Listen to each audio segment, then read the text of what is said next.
Let's now start looking at how to create text with the AI assistant. To do this, you'll use the AI tools found on the Home or Insert tabs. The AI assistant inside the trigger panel can do a lot of things, but it cannot create text that appears directly on your slide. So for text generation, always start on one of those tabs. When you open the Home or Insert tab, select Insert Text. This opens a pop-up window where you'll type your AI prompt, and you'll also see a second pop-up offering Suggested Prompt Starters. You can choose one of those suggestions to help shape your prompt, or you can ignore them and write your own from scratch. You'll enter your prompt in the text entry field at the bottom of the larger upper window. Once the AI assistant generates the text, you'll see its response appear in the upper window.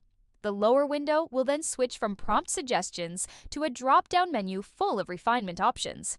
These refinement tools let you adjust the AI-generated text until it matches exactly what you need. You can choose to insert the response, copy it, continue writing, cancel, improve writing, fix spelling and grammar, make shorter, make longer, change tone, change audience, simplify writing, turn into a bulleted list, and bold key terms. Think of this as your editing toolkit.